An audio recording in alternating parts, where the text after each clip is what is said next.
Un nouvel épisode de notre to-do list des retraites, toujours en compagnie de Guillaume Roquebert. Bonjour Guillaume. Bonjour Olivier. Associé gérant et cofondateur d'Air Conseil, notre partenaire, vous épaulez les salariés et leur entreprise pour remonter le fil d'une vie de travail et être sûr de rien oublier au moment de calculer les droits à la retraite. Alors on va se pencher aujourd'hui avec vous sur les effets de la crise de la Covid. Cette crise, elle a provoqué de sérieux dommages collatéraux sur le système de retraite.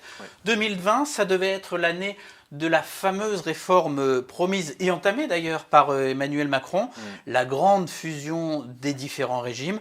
Où est-ce qu'on en est aujourd'hui ? Alors malheureusement, cette réforme, c'est un peu le serpent de mer. On le voit pas, on me voit plus, et puis on ne sait pas trop s'il existe vraiment. Le fait est que, malgré tout, en 2020, le projet de loi a été adopté à l'Assemblée nationale, alors un peu en force avec l'article 89 de la Constitution.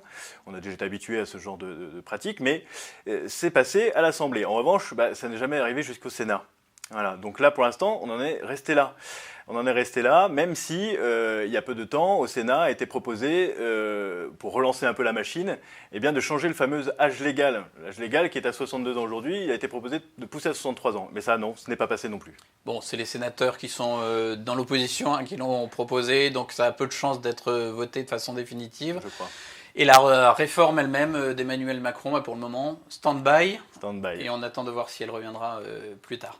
La Covid, c'est évidemment une urgence sanitaire qui a donc retardé la réforme des retraites et beaucoup d'autres chantiers politiques. C'est aussi une crise économique. On va essayer d'en détailler les conséquences possibles sur la retraite de chacun. D'abord, une question basique. J'ai été malade. Ou bien j'ai été en arrêt de travail parce que j'étais cas contact et que je ne pouvais pas télétravailler, ou bien encore j'ai été en arrêt de travail parce que je devais m'occuper de mes enfants quand l'école était fermée. Est-ce que ça peut me pénaliser dans la Constitution, le cumul de mes droits à retraite ? Alors il faut être très attentif effectivement à ces périodes d'arrêt maladie, d'arrêt de travail. Ces périodes-là ne donnent pas forcément les mêmes droits que quand on est en activité évidemment professionnelle normale. En revanche, il faut bien penser qu'il y a un mécanisme qui permet tout de même de valider les trimestres, donc il faut un minimum de 60 heures pour valider un trimestre quand on est en arrêt maladie.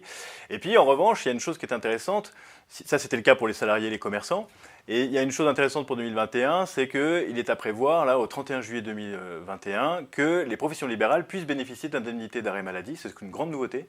Bon, évidemment, avec une cotisation supplémentaire, c'est pas gratuit. Qui fait pas que des heureux, évidemment. Qui fait pas que des heureux, mais qui permet, en cas d'urgence, de pouvoir s'arrêter et de valider de la même manière des droits. Voilà. Alors, autre cas de figure, je me suis retrouvé au chômage à l'issue d'un contrat, par exemple. Est-ce que cette période de chômage sera prise en compte dans la durée de ma carrière ? Alors, le chômage, c'est une période qui est malheureusement troublante et qui, effectivement, ne génère pas forcément de la même manière des droits. Il faut comprendre que quand on est au chômage, on valide des trimestres comme si on était en activité, donc les trimestres ont la même valeur. Mais en revanche, lorsqu'on n'est plus indemnisé au chômage, là, il y a un mécanisme d'attribution gratuite de trimestre, mais qui ne va pas au-delà de 6 trimestres quand on a été une première fois au chômage, et qui ne va pas au-delà de 4 trimestres quand on a été une seconde fois, une troisième fois, etc. Au chômage. Et cette fois-ci, ces trimestres-là n'ont pas du tout la même valeur. Donc il faut y faire très attention. Donc une situation, j'allais dire plus favorable, en tout cas moins défavorable, quand on est dans une situation de chômage indemnisé, où on a le droit à une allocation.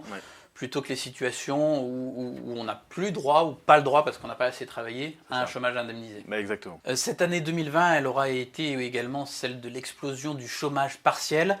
Le gouvernement a considérablement assoupli et renforcé ce dispositif avec un objectif qui était d'éviter que les entreprises qui traversent une période difficile avec une activité réduite ne licencient, ne se séparent de leurs salariés.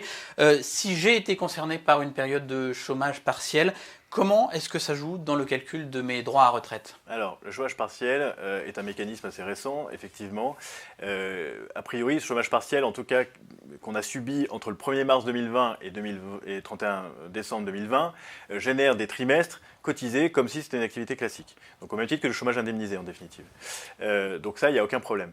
Il faut un minimum de 220 heures d'indemnisation au chômage partiel pour pouvoir valider un trimestre. Donc ça revient à peu près au même que le chômage classique qui était de 50 jours pour valider un trimestre. Donc il n'y a pas trop d'inquiétude sur la validation de trimestre avec le chômage partiel.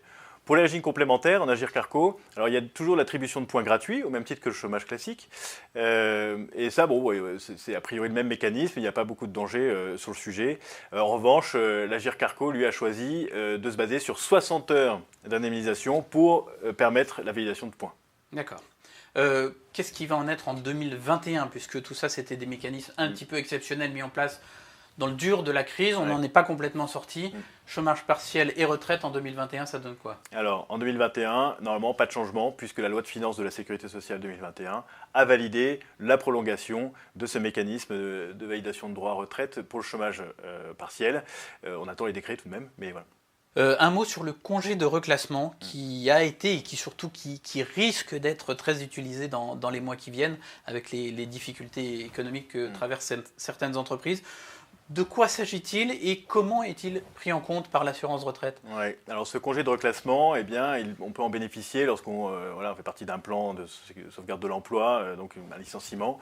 On peut en bénéficier. Ce congé, il est versé assez rapidement. Il sert un peu de préavis avant un chômage. C'est un peu identique à ça. Mais pendant cette période dite de préavis, eh bien, en revanche, comme vous avez des allègements de cotisation, vous ne pouvez pas valider de trimestre comme d'habitude. Donc, ce sont des trimestres qui sont juste assimilés, donc qui n'ont pas la même valeur.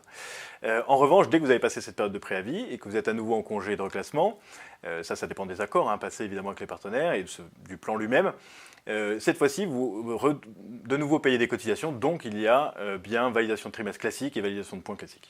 Donc globalement, pas mal de filets de sécurité, de mécanismes pour éviter que les cotisations à l'assurance retraite soient suspendues du jour au lendemain dans ces périodes évidemment un petit peu compliquées dans la carrière d'un salarié. Ouais. Merci beaucoup Guillaume Roquebert pour toutes ces précisions et pour nos internautes qui ont d'autres questions pour bien préparer leur retraite. Vous tapez dans votre moteur de recherche l'opinion.fr to-do list de retraite et vous retrouverez directement tous nos épisodes précédents. À bientôt.